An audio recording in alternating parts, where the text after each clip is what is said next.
So I saw two films back to back. Both kind of were a little bit like a whodunit video. Both involved a mysterious death and trying to find out what happened, but they were very, very different films. So welcome to another movie comparison video. Welcome back, or if you are new here, welcome. My name is Katrina and I make bookish content here on this channel every week, and then movie reviews just like this one here at the weekend. All of my movie reviews are spoiler free, and I will leave a playlist of my recent reviews linked up above. And yes, I have done sort of, when I've seen similar films to each other, a bit of a comparison, but basically I saw these two films back to back, and so I thought I would just review them at the same time. Both involved investigating a death, and both were very, very different from one another. So let's talk first about Bodies, Bodies, Bodies. Now, I, on paper, would probably not have gone to watch this one, but I'd seen the trailer for it so many times, and I was like, this looks like it could be one of those like so bad it's good type of films. I loved what they did with the trailer when they really sort of looked at that like Gen Z culture and looked at the things that we see in on social media, in TikTok, on YouTube, about like the phrases that get used, and we sort of almost like go around in a circle and go with, you know, you're silencing me and this and this and this. And I thought that was very, very funny. I was also intrigued by Pete Davidson's involvement in this one, because I do think he's funny and I wanted to see what he brought to the film. So that was kind of my motivation for going and seeing this one. But the essential plot premise of this film is that there are a group of young people who go to one particular rich young person's house to have a hurricane party. So we've got that claustrophobia of all being in a house together, of the, you know, potential life-threatening hurricane there. You know, we're thinking we're going to be in a basement, we're going to not have windows to the outside world, there's probably going to be power cuts, they're not going to be able to go anywhere, they're going to need supplies, there's going to be torches involved, and you can kind of see this from the trailer as well. So you've got that perfect setup for like a horror slashery type of film, and that claustrophobia is real. It did feel very intense. I think that they did a good job with that.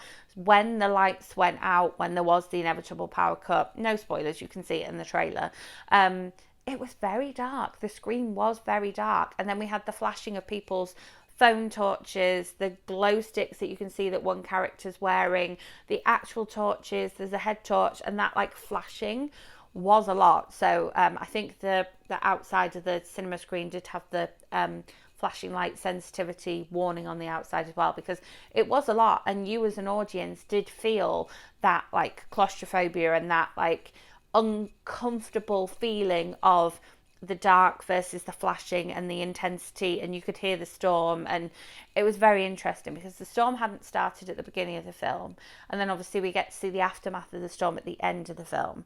And then yes, we've got all these cliches of these rich young people posting TikToks and discussing social media, and there's one friend who's a bit of an outcast of the group, and one friend's just back from rehab, and someone's in a relationship, but we know that somebody, yeah, it's that. And then you add in this like hurricane party thing. So it's called Bodies, Bodies, Bodies because of the game that they play, but then what happens when that game turns out to be a little bit too real? It's your classic like teen horror, but with that extra twist on it when you add in the wealth and when you add in the social media. And social media plays a bigger part in it than you kind of realize, and that was really interesting to me. It's definitely a bit of a social commentary, and I quite like that aspect of it. There were parts in it where the sort of whininess of the characters did get to me a little bit, and there were parts in it when it was a little bit contrived and a little bit like, oh, we can kind of see what's going to happen here. But there is definitely a twist at the end that I did not see coming, that I thought was great, and was kind of very much like dark comedy, but a very dark level of comedy, like sort of, yeah, you have to have a certain sense of humour to find that funny. It's almost like irony more than it is comedy.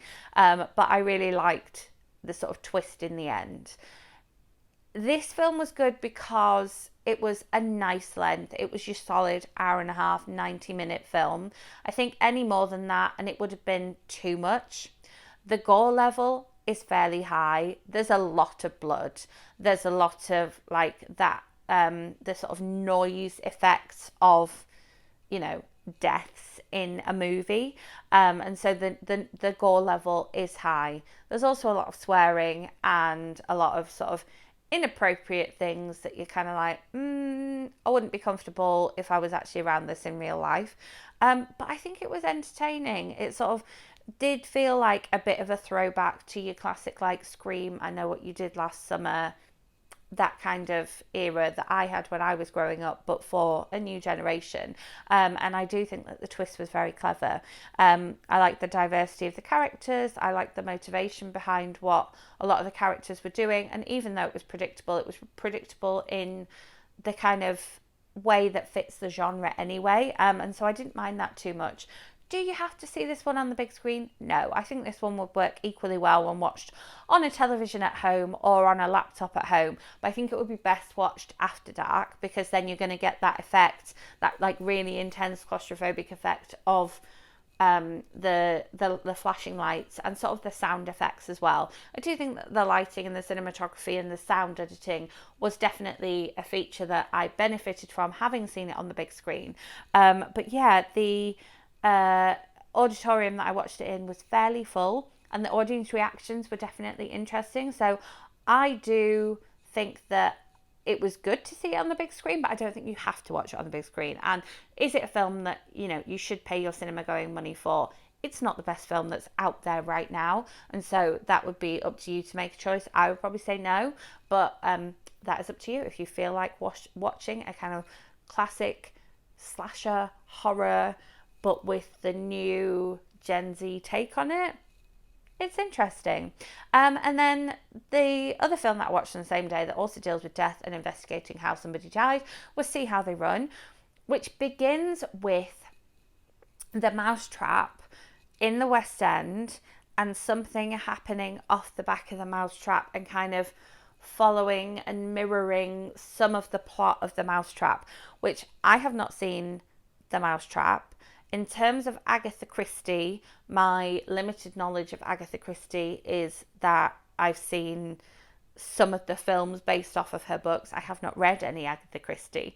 And so I don't feel like I'm necessarily the target audience of this film. And I think I said that when I went to see Death on the Nile and when I went to see Murder on the Orient Express. I'm not necessarily the target audience. However, I did still really enjoy this film. I'm not a big Adrian Brody fan, but I thought that he was funny in this one.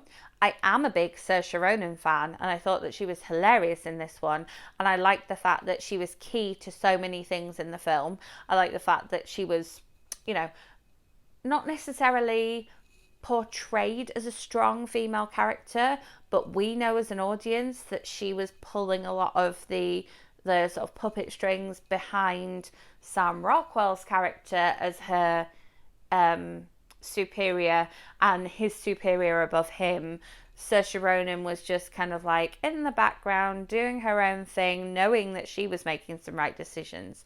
And I really liked that about it. There are also a couple of other female characters who are stronger than they might seem, and it's definitely kind of shows that even though it was set whenever the mousetrap hit its 100 years, I can't remember the exact time, I should know this,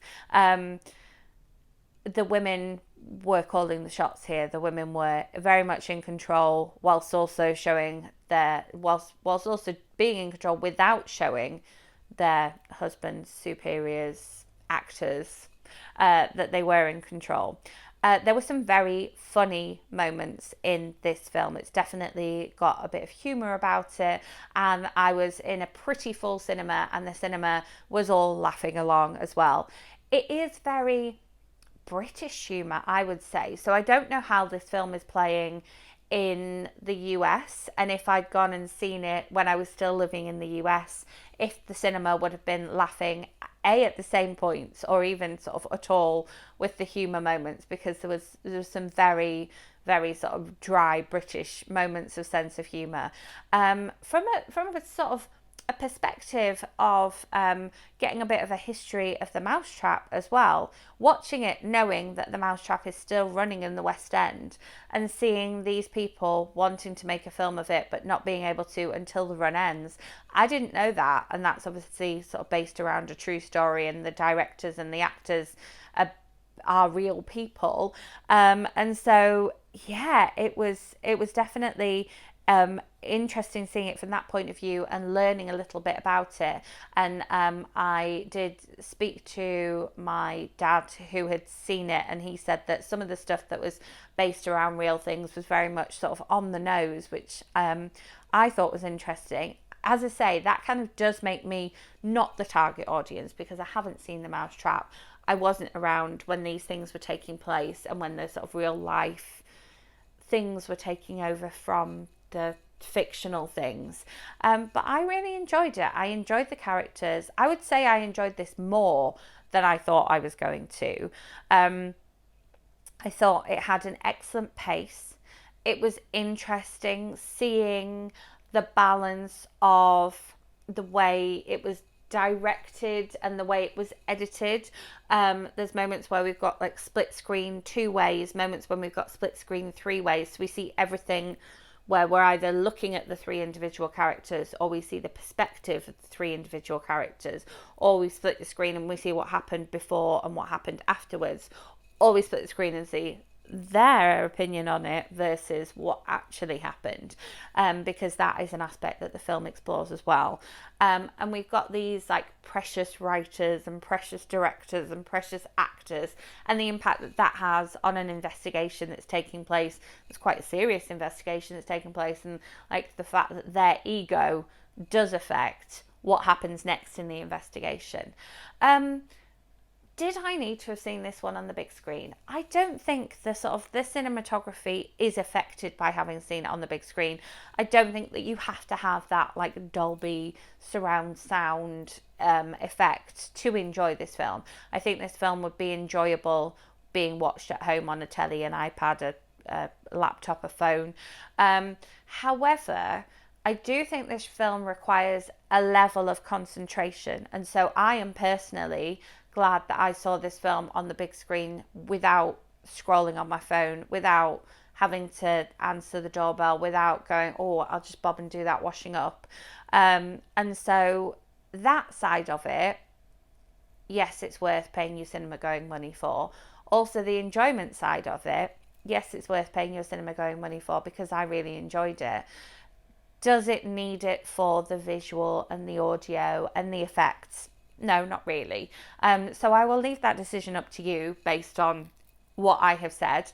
But yeah, I definitely enjoyed this one more than I thought I would. I think out of the 2, I think I enjoyed both more than I thought I would, which sounds weird that I've gone to the cinema thinking I'm not going to enjoy this very much. But I definitely wanted to see both based on the trailers that I saw. And so I'm glad that I did, and I'm glad that I enjoyed them more than I thought I would. If I had to pick which one I enjoyed more out of the 2, I think I would say See How They Run, just because it made me laugh more and I enjoyed the actors in it more as well. I enjoyed seeing them on the big screen. They are some people that I enjoy watching on the big screen. And so, yeah, that would be the one that I would enjoy more. But yeah, I would recommend watching both of them, not necessarily in the cinema, but definitely both of them are worth a watch. As always, if you have a particular movie that you would like to hear my thoughts on, I am happy to go and watch on demand. Do let me know in the comments. If you enjoyed this video, do give it a thumbs up. Make sure you are subscribed so that you don't miss my next movie review next weekend, and hit that notification bell to be notified when I post my bookish content in the week. I will be back with another video for you very soon, so I will see you then. Thanks for watching.